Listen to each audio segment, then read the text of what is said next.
This article fills in a pit, and briefly talks about the economic policy of the teacher during the Red Army period. The material is of course from the article in the first volume of Mao Anthology. I just make a summary. Since the establishment of the Jinggangshan base area, the two difficulties of military encirclement and economic blockade have appeared together. The instructor was very distressed. In 1928, he mentioned in Why China's Red Regime Can Exist, the 5 cents a day except food there is a lack of food expenses. At that time, the teacher was immature, and asked questions but did not have mature answers, so it is suggested that the boundary party should solve economic problems and call on every party member to think about solutions to economic problems. But 5 years later, the teachers have experienced the war and the construction of base areas, and have gained a wealth of practical experience, and they have truly matured. Facing the economic crisis in the Central Soviet area, he not only raised questions, but also proposed a complete set of economic policies to solve the problems. At that time, some people said that the Red Army should just fight, and some people said that they should focus on construction first, but the teacher said that what you said was wrong. The Red Army's war to overthrow the old regime is a grand narrative. Developing the economy and improving the living standards of the people is the happiness of the small people. If we only talk about the grand narrative of the war, the people will feel tired in the long-term war. The combat effectiveness of the army is about to decline, and sooner or later it will be wiped out by Chiang Kai-shek. So the principle of the instructor is to combine military and economics. As long as the Red Army and the National Army win the battle, the confidence of the people in the Soviet area will be strengthened, and the economy of the Soviet area will be developed so that the people will gain real benefits, and they will support the Red Army, the government of the Soviet area, and the party organization. In this way, the military victory of the Red Army protected the fruits of victory of the people, and the economic development of the people also guaranteed the logistics and personnel of the Red Army. The military and the economy are two sides of the same coin, and neither can be dispensed with. 2. Once the economic principles are determined, the next step is how to develop the economy. The instructor mentioned 2 directions in must pay attention to economic work. One is that the economic level of the Soviet area is not balanced. Taking the most basic food as an example, some places can buy food, some places can't buy it, some places have high food prices, and some places have low food prices. There is no unified market. Cloth, salt, needlework and other items are similar, and the circulation is very poor, which makes many people unable to buy what they need. Therefore, in order to develop the economy of the Soviet area, we must find a way to open up the circulation of goods in the Soviet area and revitalize the economic vitality within the Soviet area. The second is that the Soviet area can produce tungsten sand, wood, camphor, paper and other items, and these items are needed by the white area, which means that in these fields, the Soviet area is the producer and the white area is the consumer. If the goods in the Soviet area can be sold, not only can we exchange for necessities such as weapons and medicines, but we can also earn funds and obtain a huge amount of economic increment. In short, consumption in the Soviet areas and exports in the white areas are the 2 legs of economic development, and they are both indispensable. But in order to open up the internal and external, it must be completed through economic entities. What should we do? The teacher said in our economic policy, concentrate economic power to support the war, and at the same time try to improve the lives of the people, consolidate the economic alliance between workers and peasants, ensure the leadership of the proletariat over the peasants, and strive for the leadership of the state-owned economy over the private economy. It can be seen from this passage that the state-owned economy, the private economy, and the industrial and peasant economy are the 3 economic entities in the Soviet area.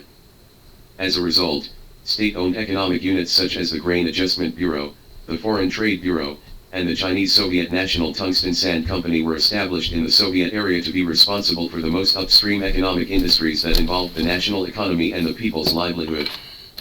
As long as there are no problems with these state-owned economic units, the economy of the Soviet area will have the most basic guarantee, and there will be no tragedy of house collapse, and the daily operation of the Soviet area will be maintained no matter how bad it is. In other words, the state-run economy was the leader of the Soviet area economy, and it was also the foundation. The private economy is mainly cloth, groceries, stores, restaurants, etc., and is responsible for the middle and lower reaches of the Soviet area's economy. They do not have huge production materials, and they operate on a small scale. However, due to the huge amount, the private economy is actually the main economy of the Soviet area. Strength. In order to protect the private economy in the Soviet area, the teacher put forward a point of view. As long as we do not stop the private economy, as long as it is within the scope of the government's laws, we will encourage it. Because the current development of the private economy is required by the interests of the country and the people. In a word, whatever is prohibited by the law can be done, and the private economy should be given the green light. The industrial and peasant economy is an important supplement to the state-run economy and the private economy. As early as 1929, after the Special Committee of West Fujian issued the instruction mobilizing the masses to collect shares to prepare consumer cooperatives, Kexi Township, Shanghang County, Longjian City, Fujian Province established the first consumer cooperative, and everyone who contributed was a cooperative shareholders.